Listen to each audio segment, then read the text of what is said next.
89 नए केसेस मिले हैं इंडिया में जीका वायरस के एक दिन में। तो बहुत खतरनाक वायरस है ये, भगवान करे जल्दी से खत्म हो ये। और उसका कोई ऐसा कोई वैक्सीन भी नहीं है। और एमपी में बहुत भयंकर हो रखा है। काजल मान जी अपना ध्यान रखिए फिर। और उसके अलावा एप्लीकेशन में क्वालिटी का ऑप्शन आ चुका है, सबके में आ चुका है मुझे लग रहा है। हाँ, दिवाली की बहुत बहुत शुभकामनाएं, सबको शुभकामनाएं। अच्छा ये बताओ, एप्लीकेशन में सबके पास आ चुका होगा क्वालिटी का ऑप्शन? कोई ऐसा बच्चा नहीं जिसके मोबाइल फोन में क्वालिटी का ऑप्शन नहीं आ रहा है? पहले मुझे ये बताओ, क्योंकि क्वालिटी ऑप्शन आने के बाद आज मैं लाइव आ रही हूं आप लोगों के सामने। कोई ऐसा बच्चा है जिसके एप्लीकेशन पे क्वालिटी ऑप्शन नहीं आ रहा है? देखो अब आप बोलोगे कुछ कुछ वीडियोज हैं जिनमें 144 या 240 वाला ऑप्शन नहीं आ रहा है। कोई एक या दो वीडियो है कहीं कभार पे, तो उसको आप थोड़ा एडजस्ट कर लेना, क्योंकि उसमें वो पुरानी वीडियोस हैं, तब उसमें हम कुछ कर नहीं सकते। बाकी सब में क्वालिटी का ऑप्शन आ रहा होगा, कोई प्रॉब्लम नहीं होगी किसी को भी। अब कोई मेजर और कोई आपके सामने इश्यू आ रहा हो एप्लीकेशन में, ऐसा कोई इश्यू आ रहा हो जो कि बहुत ही बड़ा इश्यू है, तो मैम इसे सॉल्व करवाना चाहिए हमें, तो वो भी आप बता सकते हैं। बाकी क्वालिटी का ऑप्शन एकदम जबरदस्त चल रहा है, कोई ज्यादा इंटरनेट नहीं लग रहा है, मैंने देख लिया है ना। तो चलो फिर आज की क्लास स्टार्ट करते हैं। और हाँ, जो बिहार के रहने वाले हैं और कुछ लोग तो यूपी वाले भी मनाते हैं छठ, तो छठ आपकी स्टार्ट आज कितनी 8 तारीख होगी ना, तो छठ मुझे लगता है 8, 9, 10, 11 है ना, 3-4 दिन में ही है। तो बढ़िया तरीके से छठ मनाइए अच्छे तरीके से। और आपकी देखो छुट्टी हम नहीं कर सकते बेटा, क्योंकि ना आप खुद सोचिए कितने सारे एग्जाम है। एसएससी जीडी का एग्जाम है, यूपीएसआई का एग्जाम है। चलो एसएससी जीडी यूपीएसआई में तो साइंस से कोई इक्का दुक्का क्वेश्चन आता है, वो भी बहुत बच्चों वाला क्वेश्चन आता है, कोई बड़ी बात नहीं है, आप कर लोगे। जितना पढ़ा है उससे ही आप कर लोगे, कोई ऐसा कोई बहुत बड़ा नहीं आता है।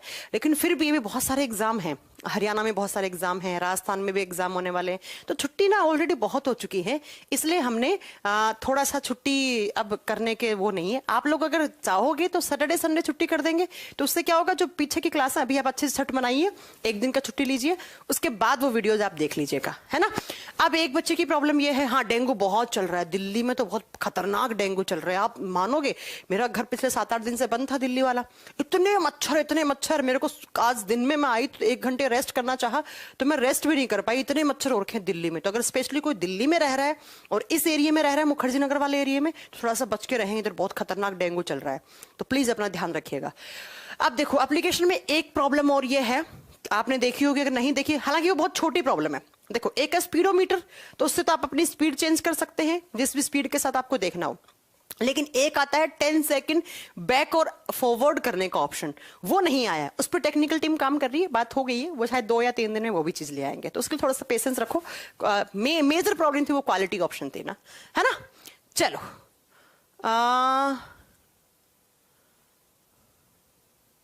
क्या हो गया, रागिनी क्यों नहीं चलता है, एक बार आप टेक्निकल टीम से बात कर लीजिएगा, वो करवा देंगे। हाँ जी चलो स्टार्ट करें फिर आज की क्लास। अब सारी बातें मैंने आपकी सुन ली हैं अच्छे तरीके से, और कोई और ऐसा कोई प्रॉब्लम हो तो आप मुझे मैसेज कर सकते हैं ना। चलो सुनो, हम पढ़ रहे थे ह्यूमन डिजीज, मानव रोग। बहुत दिन हो गए, हे भगवान बहुत दिनों, कम से कम मुझे 7 दिन हो गए बोर्ड में पढ़ाए हुए, और आज सुबह से ही आई हूँ घर से, तो पहली क्लास ही आपके बैच में इसी समय ले रही हूं मैं, और कोई क्लास भी नहीं हुई है। मानव रोग ह्यूमन डिजीज पढ़ रहे थे, और ह्यूमन डिजीज में हमने बैक्टीरियल डिजीज कंप्लीट कर ली थी। वायरस डिजीज पढ़ रहे थे, वायरस डिजीज, वायरस के बारे में बहुत सारी बातें बताई थी, याद है वायरस क्या होता है, वायरस को हम एक्सेप्शन मानते हैं। फिर मैंने कहा था 3 टाइप के वायरस होते हैं, कुछ याद है, plant virus, animal virus, bacteriophage virus. और मैंने कहा था एनिमल वायरस हमें पढ़ने हैं, क्योंकि हम एनिमल डिजीज या ह्यूमन डिजीज पढ़ रहे हैं यहाँ पर, तो थोड़ा सा आपको पीछे की चीजें याद होंगी। वायरस के बारे में बताया था। देन हमने कंप्लीट किया था डेंगू। मैंने बताया था कि डेंगू, इसको नहीं बोलते, डॉक्टर बोलते हैं डेंगे, और आजकल बड़ा खतरनाक चल रहा है डेंगू, बहुत बहुत भयंकर तरीके से चल रहा है। मतलब अगर 2 मच्छर भी काट जा रहे हैं तो डेंगू हो जा रहा है ना। क्योंकि इस समय ये जो स्टेज चल रहा है ना, ये जो गर्मियां गई हैं, सर्दियां आने वाली होती हैं, इस समय ज्यादा क्यों फैलता है डेंगू? इसका रीजन ये है कि जो फीमेल मॉस्किटो होती हैं, जो हमें डेंगू करती हैं, एडिस एजिप्टी, वो क्या इस समय ना, उनके जो एग है ना, वो बहुत स्पीड से बनते हैं। और मैंने कहा है कि फीमेल मॉस्किटो ही आपको काटकर खून के अंदर आपका डेंगू वाला वायरस छोड़ के जाती हैं। तो ये जो समय है ना, इस समय, और या फिर थोड़ा सा बारिश होने वाली होती है, उस समय क्या होते हैं कि ये जो मच्छर होती है ना, फीमेल मॉस्किटो, इनका जो अंडा है ना, वो फर्टिलाइज बहुत जल्दी होता है इस मौसम में। इसलिए जितना ज्यादा उनके लार्वा से एग बन के पूरा मच्छर निकलेगा, तो उतना ज्यादा स्पीड से उन्हें न्यूट्रिशन चाहिए अपने बच्चे के लालन पोषण के लिए, उतना जल्दी ये काटती है इस समय। तो एक तो बहुत ज्यादा मच्छर हो रहे हैं क्योंकि बहुत ज्यादा रिप्रोडक्शन बहुत फास्ट चल रहा है मच्छरों का, तो रीजन यही है इस मौसम में होने का। तो कम से कम 20 से 25 दिन ये डेंगू चलेगा ही चलेगा, है ना। तो डेंगू मैंने पढ़ा दिया था। डेंगू में क्या क्या कहा था मैंने कि डेंगू मच्छर के काटने से होता है। कौन सा मच्छर? Female Aedes इजिप्टी। और वो क्या करता है? तो हमारे खून में जाके इन्फेक्शन करता है। उसके बाद मैंने कहा था जिसको डेंगू होता है उसकी प्लेटलेट्स का काउंट बहुत कम हो जाता है, और अगर बहुत ज्यादा प्लेटलेट्स कम हो जाती हैं तो कहीं पर ब्रेन में हेमरेज या कहीं पर भी खून वगैरह का क्लोट बनकर और कोई मतलब खून जो है वो पतला सा होकर और खून वगैरह इंटरनली कहीं ब्लीडिंग भी हो सकती है। ये मैंने पढ़ा दिया था डेंगू। अब देखो बेटा, सेम जो डेंगू वाला मच्छर है ना, वो सिर्फ डेंगू ही नहीं, वो चिकनगुनिया भी करता है। बस सिम्टम्स अलग होंगे। इन दोनों बीमारियों में कुछ अलग नहीं है, इनका वायरस सेम है, इनका जो वेक्टर है वो भी सेम, वायरस अलग है लेकिन वेक्टर सेम है। देखो नेक्स्ट 2 नंबर पे लिख लो आप, मैं पढ़ाई देती हूं। चिकनगुनिया लिखेंगे आप, चिकनगुनिया बहुत चलता है इस मौसम में, चिकनगुनिया भी बहुत होता है। देखो चिकनगुनिया भी उसी मच्छर के काटने से होगा जो डेंगू कर रहा था। और कौन था डेंगू वाला? देखो चिकनगुनिया का जो पैथोजन है वो पैथोजन है चिकनगुनिया वायरस। इसका वायरस का कोई अलग से नाम नहीं है, चिकनगुनिया वायरस ही इसे कहा जाता है। क्लास तो बिल्कुल बराबर चल रही है। कौन सा बच्चा कह रहा है कि क्लास नहीं चल रही है? एकदम बिल्कुल बराबर चल रही है। एक बार मैं फिर भी चेक कर लेती हूं।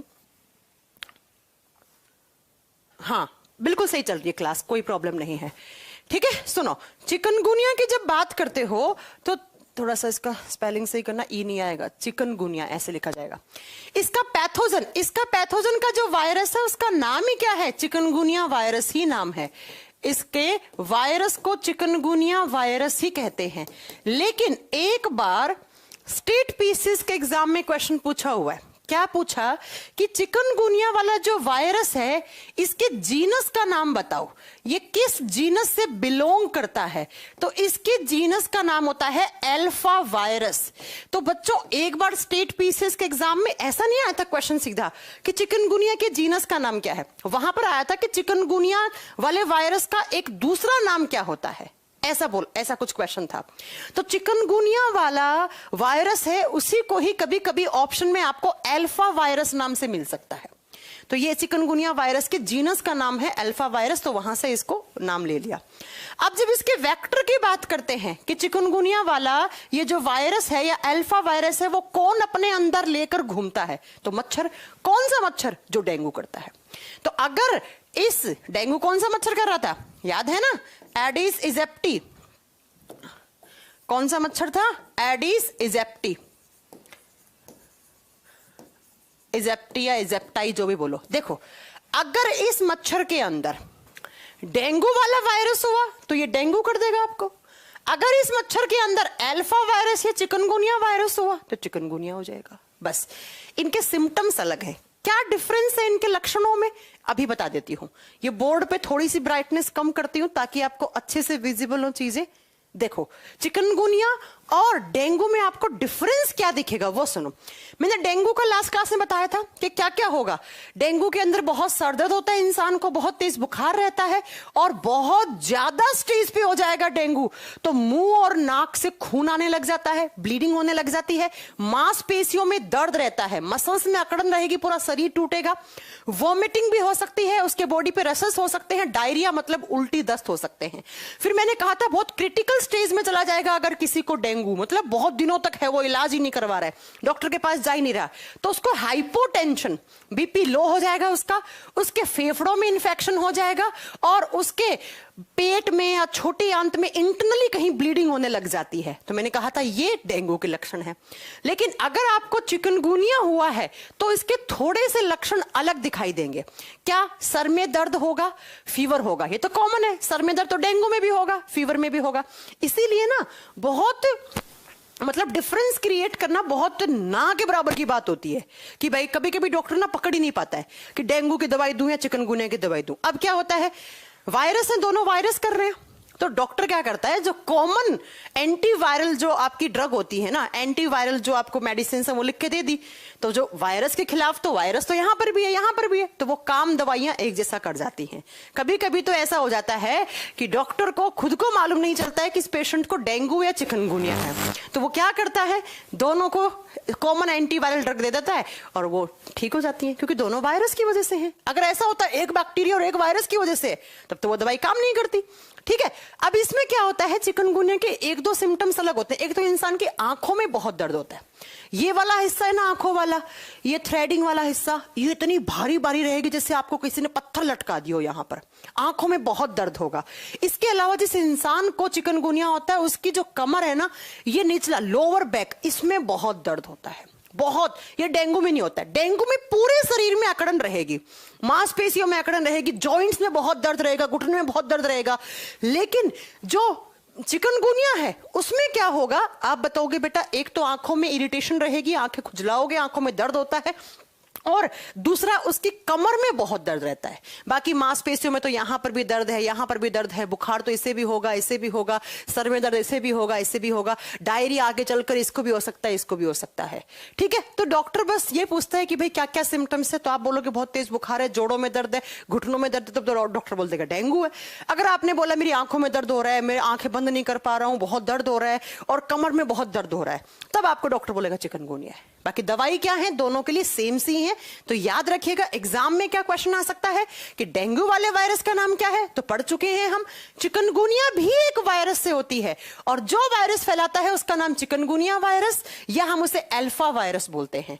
अब एग्जाम में एक क्वेश्चन और कैसे बनता है, ये जो मच्छर है ना एडिस इजिप्टाई, इससे क्वेश्चन देता है कि एडिस इजिप्टाई कौन कौन सी बीमारियां कर सकता है। तो देखो, दो पढ़ लिया आपने, डेंगू और दूसरी चिकनगुनिया, एक और आएगा, ये मच्छर 3 बीमारियां करता है। ठीक है, एक मच्छर के अंदर 3 बीमारियों के वाहक घूमते रहते हैं, तो अगर इस मच्छर ने काटा तो कभी कभी तो दोनों एक साथ हो जाती हैं। भाई मच्छर है, इसके अंदर ये वायरस भी हो सकता है, ये वायरस भी हो सकता है, कौन सी बड़ी बात है। तो दोनों वायरस अगर खून में छोड़ गया तो बेटा दोनों ही हो जाएंगे आपको। तो याद रखिएगा, अभी तक हमने पढ़ लिया है कि एडिस इजिप्टाई जो है वो क्या है, डेंगू और चिकनगुनिया दोनों करता है। एक आगे और पढ़ाऊंगी आपको, याद रखिएगा। अब बोलोगे मैम इलाज क्या है, तो पहले तो मैम कैसे पकड़ते हैं डेंगू, तो कुछ नहीं, आपके ब्लड का टेस्ट करते हैं, ब्लड टेस्ट होता है, इसके लिए सीबीसी काउंट होता है। सीबीसी काउंट का मतलब तो total blood count, count blood cells. ठीक है, सीबीसी का मतलब होता है count blood cells, blood cells count करेंगे तो अगर प्लेटलेट्स क्या है आपकी कम है, दोनों में बीमारियों में प्लेटलेट्स कम हो जाती हैं, तो प्लेटलेट्स की कमी दिखी तो डॉक्टर बोल देगा कि आपको कुछ वायरल इन्फेक्शन हुआ है, मे बी पॉसिबल है वो डेंगू है, मे बी पॉसिबल है वो चिकनगुनिया है। फिर क्या देगा, आपको दवाई देगा, मेडिसिन देगा, और अगर सही समय पे मेडिसिन खाओगे, अपनी डाइट अच्छी रखोगे, तो आपका प्लेटलेट्स भी सही हो जाएगा। प्लेटलेट्स सही रखने के लिए बकरी का दूध बोलता है डॉक्टर, और डॉक्टर बोलता है गिलोय का पानी पियो, इसके साथ पपीते के छिलकों का जूस पियो, नारियल पानी ज्यादा पियो, क्योंकि इन सबसे प्लेटलेट्स आपकी इंक्रीज बहुत जल्दी हो जाती हैं। या गांव में बोलते हैं ऊंटनी का दूध पिलाओ, उन सबसे प्लेटलेट्स थोड़ी सी वापस इंक्रीज हो जाती हैं। ठीक है, बाकी बुखार सर्दी तो रहेगा इसके अंदर। तो ये हो गया आपको 2 बीमारियां, डेंगू एंड चिकनगुनिया, दोनों का वेक्टर एक है, लेकिन वायरस अलग अलग है, इसलिए बीमारियां थोड़ी अलग अलग है। अब चलो अगली 2 और पढ़ते हैं, 3 नंबर पे 4 नंबर पे। 3 और 4 पे आती है chicken pox and small pox. Chicken pox and small pox लिखेंगे। पहली चिकन पॉक्स, चिकन पॉक्स जिसे हम गांव वगैरह में बोलते थे छोटी माता, या आज भी बोलते हैं, लेकिन अब ये बीमारी नहीं है, बिकॉज इस बीमारी के लिए इंजेक्शन लगा था और ये खत्म हो चुकी है इंडिया से। तो बाकी किसी कंट्री में हो तो आई डोंट नो। दूसरा लिखेंगे इधर की side small pox, small pox, chicken pox and small pox. देखो, चिकन पॉक्स को बोला जाता है छोटी माता, और जो स्मॉल पॉक्स है उसे बोल देते हैं हम बड़ी माता। चिकन पॉक्स को आप चिकन पॉक्स भी बोल सकते हो, और स्मॉल पॉक्स को गांव वगैरह में तो बड़ी माता बोलते हैं, लेकिन हिंदी में इसे चेचक रोग कहा जाता है। तो हिंदी मीडियम वाले बच्चों थोड़ा सा कंफ्यूज मत होना, वो क्या देखते हैं स्मॉल लिखा हुआ हो तो स्मॉल का मतलब छोटा होता है, तो छोटी माता इसे कर देते हैं। ये छोटी माता नहीं है, छोटी माता होता है चिकन पॉक्स। ठीक है, और गांव वगैरह में बोलते हैं स्मॉल पॉक्स को बड़ी माता भी कह देते हैं। ठीक है। बाकी ये इंडिया से तो खत्म हो चुके हैं बीमारियां, लेकिन मुझे हुआ था बचपन में, आप में से भी बहुत सारे लोगों को हुआ होगा। बहुत खतरनाक बीमारी थी, पूरे गांव के गांव को ये बीमारी हो जाती थी, क्योंकि हाईली कम्युनिकेबल डिजीज है ये दोनों की हाईली कम्युनिकेबल डिजीज है, बहुत ज्यादा संक्रामक रोग है। एक घर में एक बच्चे को हुआ तो सबको हो जाता था, मेरे को हुआ, मेरी सिस्टर को हुआ, है ना, फिर हमारे कजन्स वगैरह सबको एक साथ हो गया था। तो दोनों वायरस की वजह से होती है, ये बात याद रखिएगा। इसे छोटी मादा बोलते हैं, इसे चेचक रोग बोलते हैं।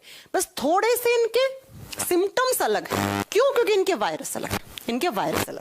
पहले इनके वायरस के नाम लिखते हैं, जरा ध्यान से सुनिएगा इनके वायरस के नाम। जब चिकन पॉक्स वाले वायरस की बात करते हैं तो इसके वायरस का नाम होता है वेरिसियोला वायरस। वेरिसियोला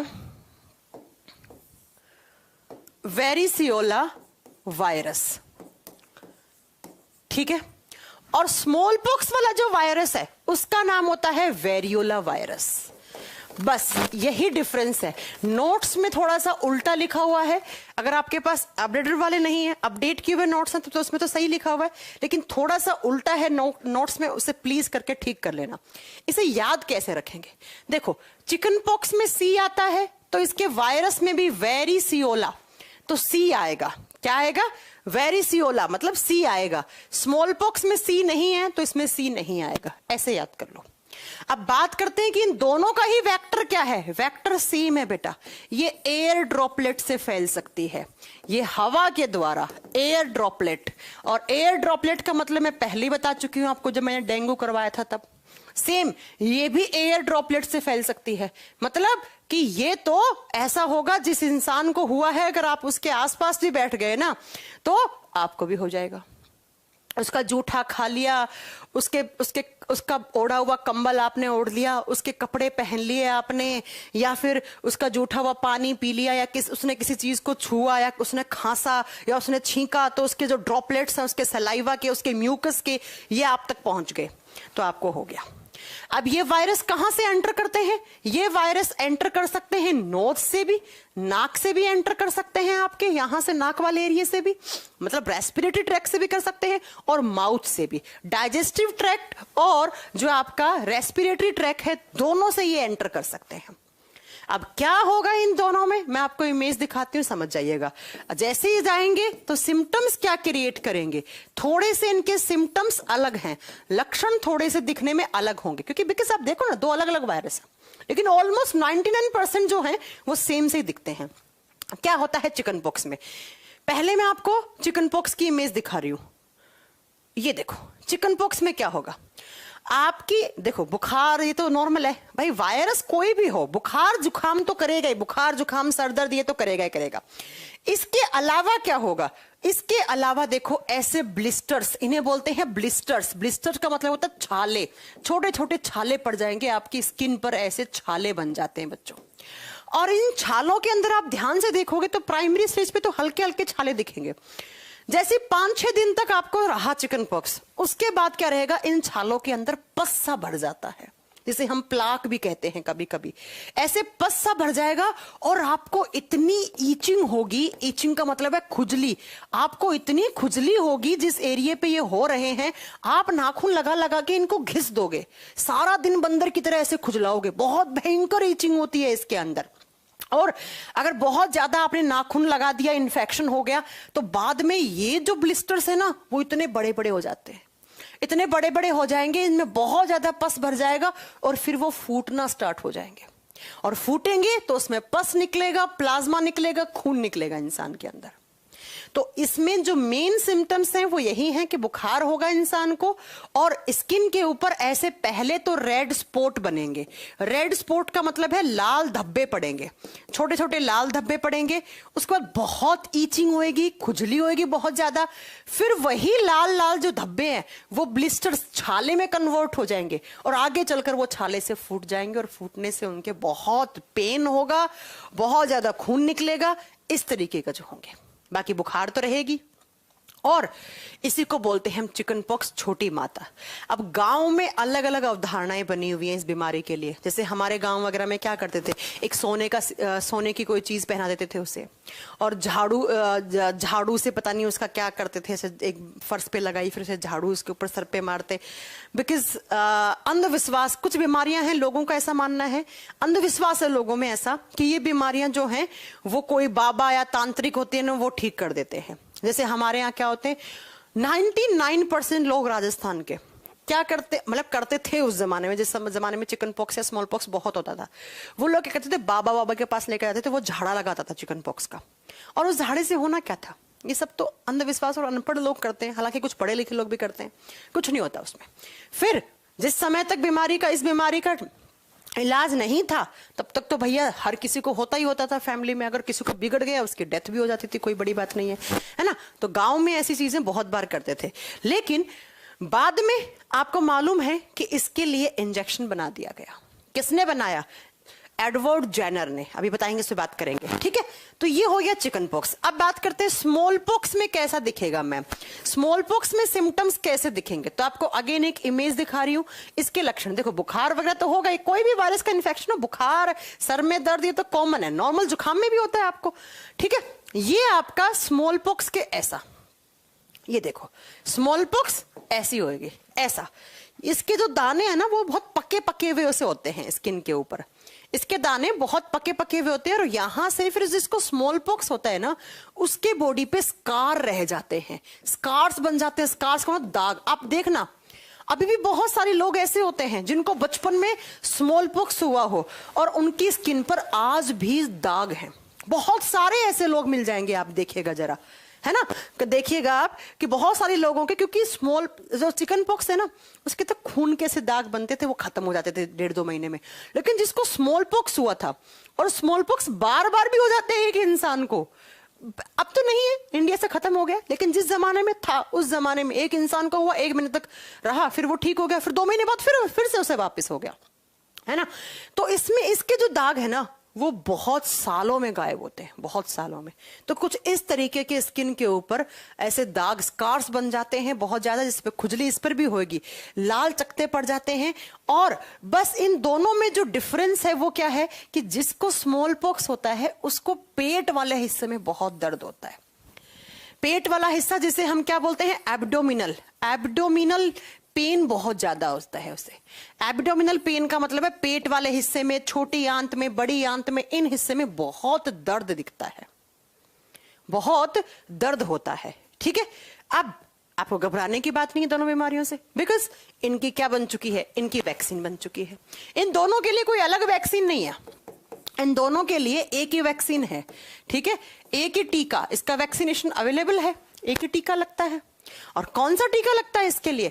तो इसके लिए जो टीका लगता है उसका नाम ही होता है स्मॉल पॉक्स वैक्सीन, कोई अलग नहीं है, स्मॉल पॉक्स वैक्सीन। गाय भैंस में भी होता है, पता है आपको स्मॉल पॉक्स, जानवरों में भी होता है, जानवरों में भी होता है। और इसका जो वैक्सीन है, इसकी खोज की थी 1976 में एडवर्ड जेनर ने, और एडवर्ड जेनर ने सबसे पहला वैक्सीन बनाया था, इसीलिए इन्हीं को मानते हैं हम फादर ऑफ वैक्सीनेशन। सबसे पहले दुनिया को टीकाकरण के बारे में बताने वाले और ये बताने वाले कि टीका लगाकर, इंजेक्शन लगाकर आप किसी बीमारी से बच सकते हो। तो उनका वो कौन साइंटिस्ट थे? एडवर्ड जेनर, वो महान साइंटिस्ट। अगर ये नहीं होते तो आज आपको कोरोना का टीका भी नहीं लग रहा होता।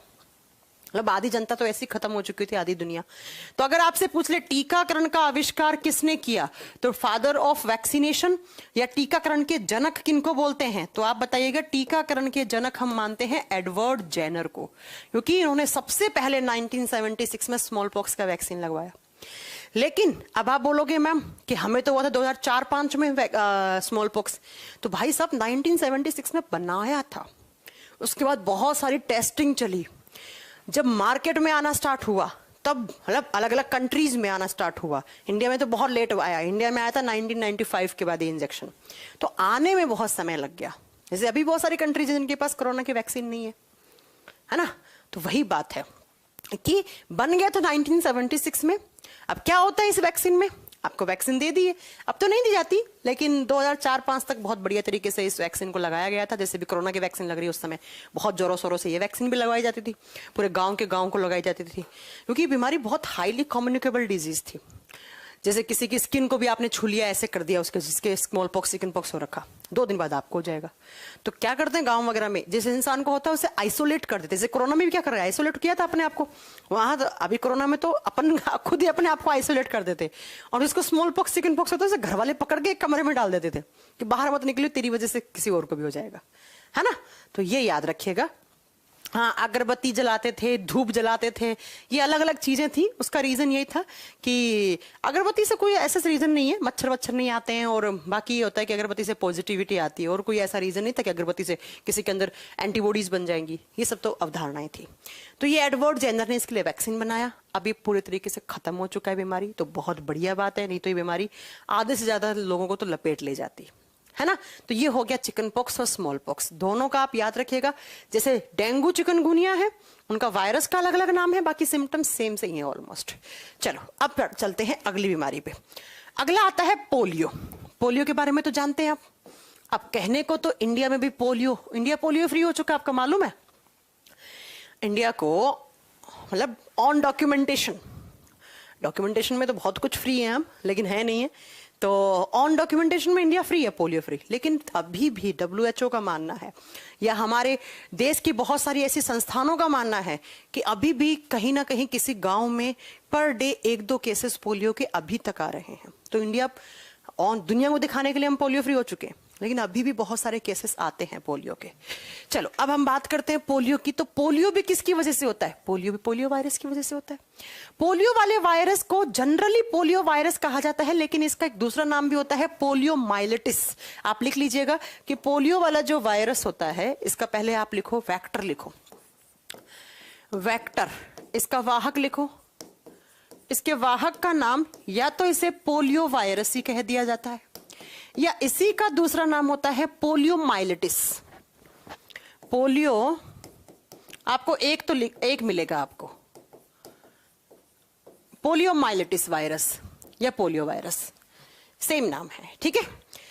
अब बात करते हैं कि पोलियो वाला वायरस कौन फैला रहा था।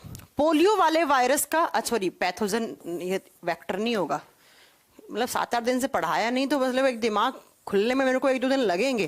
पैथोजन, इसका रोग जनक कौन है, तब तो पोलियो वायरस हो जाएगा या पोलियोमाइलिटिस हो जाएगा। और इसका वेक्टर कौन है? मेजर तरीके से जो इसका वेक्टर माना गया था, वो माना गया था घरेलू मक्खी, हाउस फ्लाइज। हमारे घरों में जो मक्खियां आती हैं, वो बहुत बड़ा इसका वेक्टर माना गया था कि इनकी वजह से बहुत भयंकर तरीके से पोलियो वायरस फैला था। कैसे? कोई मक्खी खाने वाने पे बैठ गई, या कभी कभी होती है ना मक्खियां, जब साफ सफाई नहीं रखते तो कभी आपके आती हैं, होंठ पे बैठ गई, नाक पे बैठ गई, वहां से आ गया पोलियो वायरस।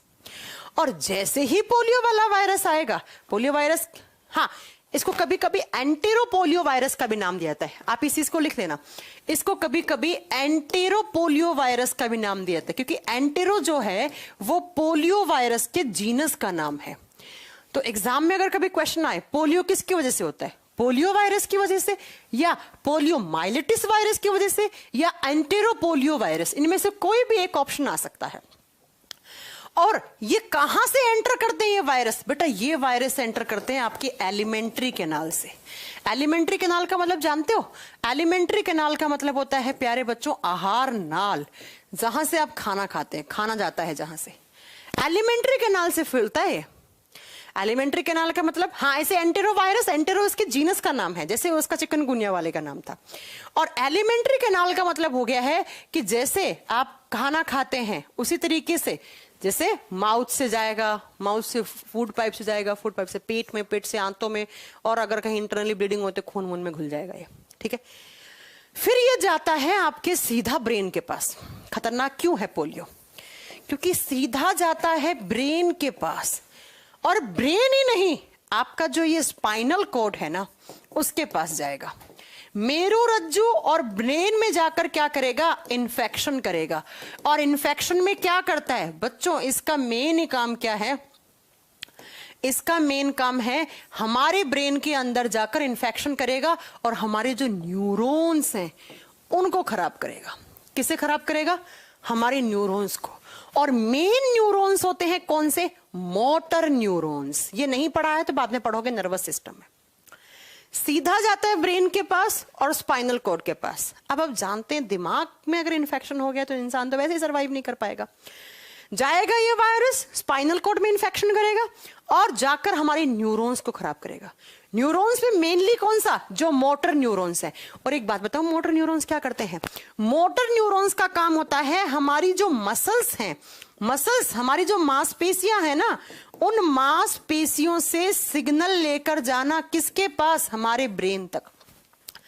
ये यहां पर मेरी मांसपेशी है, मैंने इस हाथ को ऐसे करा या मैंने इस गर्दन को ऐसे करा, तो ये जो इस डायरेक्शन में मूव करवा रही हूं, मेरी मसल्स में कॉन्ट्रैक्शन और फिर रिलैक्स हो रही है, जिसकी वजह से मेरे बॉडी में मूवमेंट हो रहा है। इस मूवमेंट को किस डायरेक्शन में करवाना है, कब करवाना है, ये सारे मोटर न्यूरॉन मेरे ब्रेन के पास सिग्नल पहुंचा रहे हैं। और ब्रेन का कमांड है मेरी मसल्स पे, तो मैंने मसल से ऐसे कर लिया, ऐसे कर लिया, ऐसे कर लिया, ऐसे मैंने पांव से ऐसे कर लिया, ऐसे कर लिया, गर्दन को ऐसे कर लिया, ऐसे कर लिया। लेकिन ये वायरस जाता है और जाकर क्या करता है? ये जो मसल से जो सिग्नल ला रहे थे हमारे ब्रेन और स्पाइनल कॉर्ड तक, मोटर न्यूरॉन्स, इन्हें ही खराब कर देता है। अब जब आपके मोटर न्यूरॉन्स ही नहीं रहे तो क्या आपकी मसल्स पर ब्रेन कमांड भेज पाएगा? नहीं भेज पाएगा। इसका मतलब आपकी मांसपेशियों में मैम मूवमेंट की प्रोसेस रुक जाएगी। यस, जिस इंसान को पोलियो होता है उसकी या तो ये गर्दन है, ये ऐसी हो जाएगी, ऐसी रहेगी फिर, या उसके पांव, फोटो दिखाती हूं आपको, पांव टेढ़ा हो जाएगा, एक हाथ टेढ़ा हो जाएगा, बिकॉज काइंड ऑफ पैरालिसिस हो गया। आप समझ रहे हो? अगर मसल्स के अंदर कोई वो ही नहीं आया, कोई मसल्स ने कॉन्ट्रैक्ट नहीं किया, मसल्स में मूवमेंट नहीं हुआ, तो जो जैसी मसल है वो वैसी पड़ी रहेगी, और जैसी मसल है वैसी पड़ी रहेगी, तो पैरालिसिस हो गया। ये हिस्सा इस छोटे बच्चे का, ये हिस्सा देखो पांव कैसे मुड़ गया, क्योंकि इसकी मसल्स में कोई कॉन्ट्रैक्शन नहीं हुआ, काइंड ऑफ लकवा हो चुका है, इसे पैरालिसिस हो चुका है। पोलियो में कुछ नहीं होता, कोई एक हिस्सा है, उस हिस्से के अंदर जाकर इन वायरस ने इतना इन्फेक्शन किया, सारे इस हिस्से के, इस बच्चे के मोटर न्यूरॉन्स गायब हो गए, खत्म ही हो गए। अब जब ब्रेन इसके पास सिग्नल नहीं भेज रहा तो क्या ये मतलब हिल पाएगा? इसका पांव हिल ही नहीं पाएगा, टेढ़ा हो जाएगा, बेंड पड़ जाएगा। इसकी गर्दन भी ऐसे हो जाएगी कुछ दिनों के अंदर, गर्दन में भी मूवमेंट नहीं हो पाएगा। इसका हाथ भी एक ऐसा हो सकता है। तो वो डिपेंड करता है किस हिस्से के मोटर न्यूरॉन्स खराब करे हैं इस वायरस ने। जनरली ऐसा देखा जाता है, पांव टेढ़ा हो जाता है या गर्दन टेढ़ी हो जाती है ना। टेढ़ी किस लिए होती है? क्योंकि न्यूरॉन्स खराब है, और न्यूरॉन्स खराब है तो सिग्नल जाएंगे नहीं, और जाएंगे नहीं तो भाई साहब अगर सिग्नल नहीं पहुंचेंगे तो इस हिस्से में मूवमेंट नहीं होगा। इस हिस्से में इस बच्चे को कितना ही मारो, इसे पेन भी धीरे धीरे कम होने लग जाएगा, और इस हिस्से में कोई मूवमेंट नहीं होगा, कोई हलचल नहीं होगी, टेढ़ा हो गया ये हिस्सा। कुछ कुछ लोगों को पोलियो होता है तो आपने देखा होगा वो झुक जाते हैं, बिकॉज उनके रीढ़ की हड्डी के जो न्यूरॉन्स हैं वो खत्म हो गए, तो उसकी वजह से वो टेढ़े हो गए, ऐसे झुक गए हैं। किसी की गर्दन ऐसे हो जाती है, किसी का एक हाथ ऐसे टेढ़ा हो जाता है, देखा होगा आपने पोलियो में, किसी का पाँव में बेंट हो जाता है ना। तो ये आप याद रखिएगा। और मैंने बता दिया है कि अब पोलियो वायरस खत्म क्यों हो गया, क्योंकि 2 बूंद जिंदगी की प्लस पोलियो अभियान कितना जोर शोर पे चला, 20 साल। और पोलियो से बचने के लिए 2 चीजें हैं। पहले लगती थी आईपीवी वैक्सीन, पहले वैक्सीन दिया गया था पोलियो वायरस के लिए। पोलियो वायरस से छुटकारा पाने के लिए जो वैक्सीन लगती थी, इसका नाम था inactivated polio virus. Inactivated polio virus इसका फुल फॉर्म था। इनएक्टिवेटेड पोलियो वायरस का मतलब है इस वैक्सीन में पोलियो वाले वायरस को इनएक्टिव करके, मार के उस वैक्सीन को लगाते थे। जैसे कोरोना वायरस में क्या हो रहा है अभी आपको, कोरोना का जो टीका लग रहा है आपको, उसके अंदर क्या कर रहे हैं, कोरोना वायरस मार के तो पहुंचा रहे हैं आपके बॉडी में, ताकि उसके खिलाफ आपका इम्यून सिस्टम इम्यूनिटी बनाए, एंटीबॉडीज बनाए। ऐसे ही पहले इसके लिए वैक्सीन लगता था, टीका लगता था प्रॉपर इसके लिए, तो ये टीका है उसको बोलते थे आईपीवी। लेकिन बाद में इसके लिए क्या आ गया, 2 बूंद जिंदगी की, जिसको क्या बोलते हैं ओपीवी, ओरल पोलियो वैक्सीन, जो ओरली दी जाती थी, मुंह से जो पिलाई जाती थी, तो ओरल पोलियो वैक्सीन। तो ये 2 चलाए गए, पहले टीका लगा, उसके बाद 2 बूंद जिंदगी की। तो आप जानती हो स्कूल क्या, मतलब धर्मशाला क्या, कॉलेज क्या, कहीं पर भी छोड़ा नहीं, कहीं पर भी छोड़ा नहीं जिसको पोलियो की वैक्सीन 2 बूंद जिंदगी की ना पिलाई हो। घर घर जाके नर्स, कंपाउंडर, आपको मालूम है ना। तो याद रखिएगा कि पहले इसके लिए टीका लगता था आईपीवी, बाद में 2 बूंद जिंदगी की जिसे हम बोलते हैं उसे ओपीवी कहा जाता है। जो टीका बनाया था वो बनाया था जोनेस सोल्क ने। किसने बनाया था? जोनेस सोल्क ने बनाया था। और जो ये मुंह से पिलाने वाली 2 बूंद जिंदगी थी वो बनाई थी अल्बर्ट सैबिन ने। तो दोनों एग्जाम में क्वेश्चन आने तो ढंग से पढ़िएगा। अगर एग्जामिनर पूछता है कि पोलियो वाली वैक्सीन किसने बनाई, तब तो आप आंसर करके आओगे जोनास सोल्क ने बनाई। लेकिन अगर आपसे पूछे 2 बूंद जिंदगी की या ओपीवी मतलब ओरल पोलियो वैक्सीन किसने बनाई, तब आपका आंसर अल्बर्ट सैबिन होगा। ठीक है, तो थोड़ा सा क्वेश्चन को अच्छे से पढ़ना है ना। एलिमेंट्री कैनाल के थ्रू होता है पोलियो वायरस या एंटेरो पोलियो वायरस या पोलीमिलाइटिस वायरस कहा जाता है इन्हें। आकर क्या करते हैं? नर्वस सिस्टम को डैमेज करते हैं और धीरे धीरे उसके मोटर न्यूरॉन्स को खराब कर देंगे। मांसपेशियों में हलचल नहीं होगी, काइंड ऑफ लकवा हो जाएगा। एक हाथ में, एक पांव में, या गर्दन टेढ़ी हो जाएगी या झुक जाएगा इंसान का शरीर। इससे पोलियो कोई इलाज नहीं है भाई। लकवा आप जानते हैं क्या हुआ है पोलियो या लकवे में? आपके न्यूरॉन खराब हुए हैं। और कितनी बार पढ़ाऊं कि न्यूरॉन जो होते हैं वो एक बार खराब तो मतलब हमेशा के लिए खराब। क्यों? क्योंकि neurons are having minimum regeneration in power. सबसे कम रिजनरेट होती है ये सेल्स, ना के बराबर। एक बार खत्म, हमेशा के लिए खत्म। तो इसका कोई इलाज ही नहीं है, फिर क्या करेगा डॉक्टर? आज भी देख लो आप, बहुत सारे पोलियो से ग्रसित लोग हैं, है ना। तो यही बात याद रखिएगा। अब कहने को इंडिया पोलियो फ्री हो चुका है और हर साल 24 अक्टूबर को मनाया जाता है पोलियो डे। अभी गया है पीछे। इस दिन लोगों को जागरूक किया जाता है कि पोलियो बीमारी क्या है, कैसे फैलता है। जैसे HIV एड्स 1 दिसंबर को HIV डे बनाते हैं हम, उसी तरीके से पोलियो डे मनाते थे। अब तो क्योंकि फिर भी खत्म हो गया तो सरकार इतना इस पे ध्यान नहीं देती इस डे पे। लेकिन 24 अक्टूबर को हर साल क्या मनाया जाता है आप बताओगे? पोलियो डे मनाया जाता है पूरे वर्ल्ड वाइड में। तो ये हो गया आपका पोलियो। इमेज में आपको दिखा चुकी हूं कि कुछ ऐसी सी होंगी। पांव बैंड होगा तो पांव, हाथ भी हो सकता है, गर्दन टेढ़ी हो सकती है। और एग्जाम में क्वेश्चन आएगा पोलियो वाला वायरस जो है वो किस हिस्से को इफेक्ट करता है? हमारे ब्रेन को। ब्रेन में क्या? न्यूरॉन। कौन से neuron? Motor neurons. Motor neurons क्या करते हैं?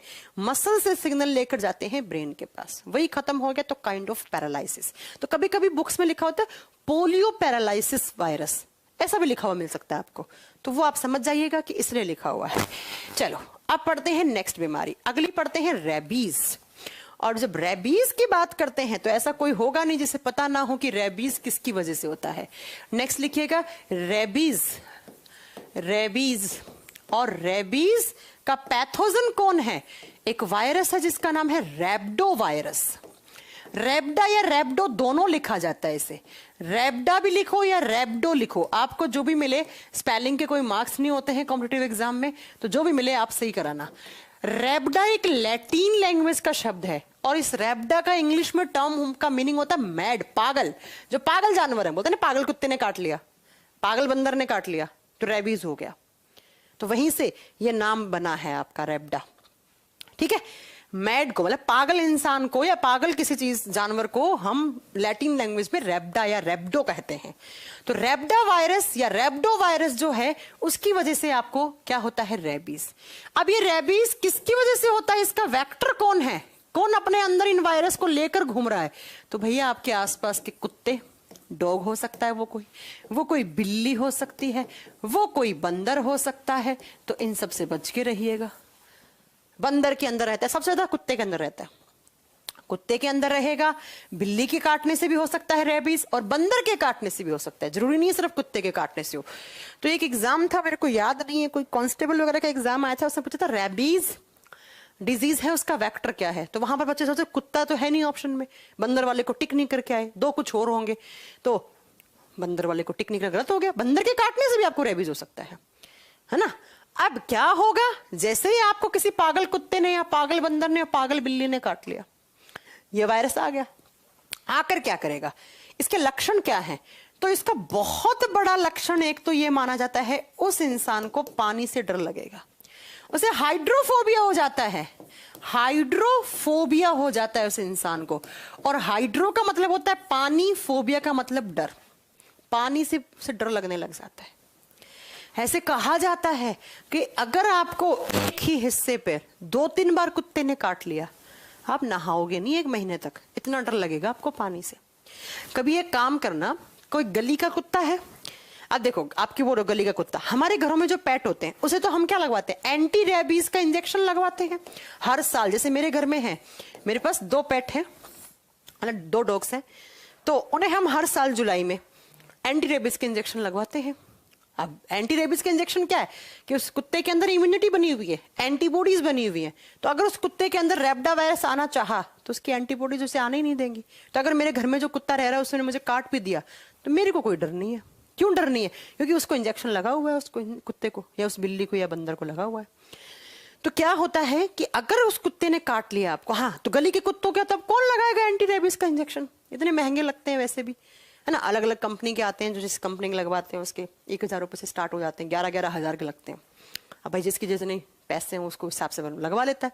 तो गली के कुत्ते में आप कुत्ते के ऊपर पानी डालना, अगर वो कुत्ता पानी से दूर भाग रहा है तो पक्का उसके अंदर रेबीज वायरस है, रेबडा वायरस है उसके अंदर, क्योंकि पानी से दूर भागता है इंसान। तो अगर आपको भी काट गया तो आपको भी पानी से डर लगेगा, पानी नहाओगे नहीं आप। उसके अलावा पानी पीने की प्यास भी कम लगेगी, आपके बॉडी में भी पानी की कमी हो जाएगी और आपको डिहाइड्रेशन हो जाएगा। डिहाइड्रेशन का मतलब क्या होता है? निर्जलीकरण, पानी की कमी होगी। और तीसरा, ये वायरस जाते हैं और सीधा आपके नर्वस सिस्टम पे अटैक करते हैं। क्या होगा? अगेन ये वायरस भी खतरनाक है, नर्वस सिस्टम पर अटैक करते हैं, तंत्रिका तंत्र के ऊपर अटैक करेंगे और तंत्रिका तंत्र प्रभावित हो जाएगा। अगेन आपके न्यूरॉन्स डैमेज होंगे। तो आपको जिस हिस्से पे कुत्ते ने काटा है, मान लो मेरे इस हिस्से पे कुत्ते ने काटा, तो इस हिस्से के न्यूरॉन्स खत्म और इस हिस्से के अंदर काइंड ऑफ आपको लकवा हो जाएगा इतने हिस्से पे जहां पर काटा है उस हिस्से पे। देखना आप किसी इंसान को, किसी को कुत्ता काटा हुआ है तो उसको उस हिस्से पे दर्द वर्द महसूस नहीं होता है। हाँ, कुत्ते ने काटा, तुरंत आपने एंटी रेबीज लगवा लिया, तब तो आप ठीक है। लेकिन आपने हल्के में ले, क्या हो गया, कुत्ते ने काटा है, और आपने एंटी रेबीज का इंजेक्शन नहीं लगवाया, तब भाई साहब वो वायरस फैलता फैलता जा रहा है, फैलता जा रहा है, और 4-5 महीने बाद आपके ब्रेन तक जाएगा। और ब्रेन के पास गया, नर्वस सिस्टम खत्म, न्यूरॉन को खत्म करेगा, आपको कंफ्यूजन रहेगी, डिप्रेशन सा रहने लग जाएगा, कंफ्यूजन बहुत ज्यादा होएगी, बोलने की जो आपकी कैपेबिलिटी है वो कम हो जाएगी, ऊंचा सुनने लग जाएगा, बहुत जोर जोर से बोलोगे, आपको लगेगा कि आप बहुत धीरे बोल रहे हो, प्रॉपर चीजें पढ़ नहीं पाओगे, समझ नहीं पाओगे। इसमें ये सारे ऐसे सिम्टम्स आपको देखने को मिलेंगे।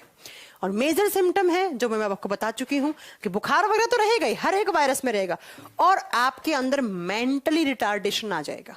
मेंटली रिटार्डेशन मतलब मेंटली आप जा चुके हो, मानसिक तौर पे आप कमजोर हो चुके हो। तो अगर बहुत ज्यादा दिन तक अगर आपने एंटी रेबीज का इंजेक्शन भी नहीं लगवाया और आपके अंदर ये वायरस घूम रहे हैं तो मेंटली रिटार्डेशन आ जाएगा आपके अंदर। और मेंटली रिटार्डेशन का मतलब है मानसिक तौर पे आप पागल हो चुके हो। ये पागल कुत्ते ने काटा है, आप भी पागल हो जाओगे, फिर आप भी किसी को काटोगे। सुना आपने ये बात? सच्चा है, बिल्कुल सच बात है। कुत्ते ने आपको काटा, आपके अंदर आपने एंटी रेबीज का इंजेक्शन नहीं लगवाया, आपके अंदर रेबडा वायरस घूम रहा है, बहुत ज्यादा घूम रहा है, आपने किसी को काटा, भाई साहब आपने भी उसको आप भी पागल हो गए, आपने भी काट दिया किसी को, उसके अंदर चला जाएगा तो आपसे भी फैल जाएगा बाद में। इसलिए अगर कोई भी कुत्ता छोटा सा भी काटता है, बिल्ली के भी नाखून भी लगते हैं या किसी बंदर के नाखून भी लगते हैं, तुरंत जाके एंटी रेबीज के इंजेक्शन लगवा लो। बहुत आते हैं, रेबिट्रो करके एक इंजेक्शन आता है, ऐसे बहुत सारे आते हैं। अच्छा, दवाई भी आती है, ड्रग भी दी जाती है। अगर किसी को इंजेक्शन वगैरह से डर लगता है तो वैक्सीन के अलावा, वैक्सीन का नाम क्या है? एंटी रेबीज वैक्सीन, ऐसा कोई नाम नहीं है। हाँ, ब्रांड का नाम अलग अलग है उसका कि ये इस कंपनी ने बनाई है, उसने बनाई है, ठीक है। और इसके लिए कुछ ड्रग्स भी देता है डॉक्टर, दवाइयां भी देगा आपको 2-3 दिन के लिए। तो अगर कोई को टीका नहीं लगवाना है, दवाई खा लो, कोई दिक्कत नहीं है। कैसे फैलता है एक इमेज दिखा देती हूँ आपको, शायद और अच्छे से आप समझ पाओ चीजों को। ये देखो, कुत्ता था, कुत्ते ने काटा यहां पर या किसी भी हिस्से पे काटा, क्या क्या होगा? सबसे पहला वायरस क्या दिखा है? Virus enter via animal bite, animal के काटने से वायरस एंटर करा। Virus replicate in muscles and site of bite, जिस हिस्से पे काटा है वहां पे वायरस रेप्लिकेट करेगा, अपनी फोटोकॉपी तैयार करवाएगा बहुत सारी। Virus infection nerve and peripheral nervous system, peripheral nervous system के पास जाएगा, आपकी नसों को कमजोर करेगा, न्यूरॉन्स को, नर्व को कमजोर करेगा। और फिर क्या होगा? ब्रेन में इन्फेक्शन होगा, धीरे धीरे ब्रेन तक जाएगा। मैंने कहा ना मेंटल रिटार्ड तभी तो होगा, ब्रेन के पास जाएगा। वायरस रेप्लिकेट एंड उसके बाद क्या होगा? स्पाइनल कोड तक जाएगा। भाई ब्रेन तक जा सकता है तो ब्रेन और स्पाइनल कोड जुड़े हुए ना। उसमें इन्फेक्शन करेगा और फिर धीरे धीरे धीरे other tissues, kidney, salivary glands, इनको सबको डिस्ट्रॉय कर सकता है आपका। ठीक है, चलो, तो ये है आपका रेबीज। खतरनाक है, बहुत सारे इंजेक्शन अलग अलग कंपनी के लगवा लीजिए अगर काट लिया तो। ठीक है बच्चों, तो ये इतनी बीमारी आज हमने पढ़ ली, बाकी की हम कल पढ़ेंगे। आज बड़ी मैं थक गई हूँ क्योंकि सुबह से घर से निकली थी 6 बजे, और एक्चुअली जो जयपुर वाला हाईवे है ना, जो जयपुर से दिल्ली आता है, उस पर किसान लोग बैठे हुए हैं। अब भगवान जाने इनका क्या डिमांड है, या सरकार में कमी है या इनमें कमी है, लेकिन इनकी वजह से बहुत दिक्कत होती है यार। वरना जयपुर से दिल्ली का सफर 4 से 4.5 घंटे का है, मुझे लगे 8.5 घंटे। इतना जाम इनकी वजह से, क्योंकि कम से कम ये 3 से 4 किलोमीटर के एरिया में बैठे हुए हैं। पूरा गांव गांव से घूम के आना पड़ता है। और गांव में ही बहुत मूविंग वाला हाईवे माना जाता है, क्योंकि ये रास्ता मुंबई जाता है और इसी रास्ते से होकर जाते हैं मुंबई वगैरह, और इधर अहमदाबाद वगैरह भी, गुजरात वगैरह भी, तो एक ही रास्ता है जाने का। तो बहुत ट्रक वगैरह चलते हैं, इतना जाम, बड़ी मैं परेशान हो गई आज भयंकर तरीके से।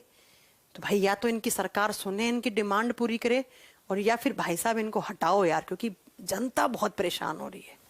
मतलब मैंने देखा एक मेरे आगे वाली गाड़ी में एक मतलब लेडीज थी, वो प्रेग्नेंट थी, उनको डॉक्टर ने बोला था, रेफर किया था कि दिल्ली ले जाइए, उनके पास बहुत कम टाइम है या कुछ उनको कॉम्प्लिकेशन आ गई।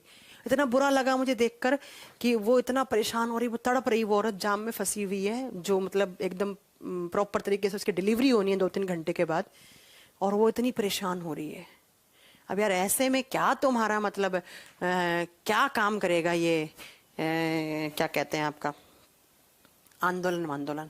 तो बड़ा बुरा लगा मुझे इस बार देखकर।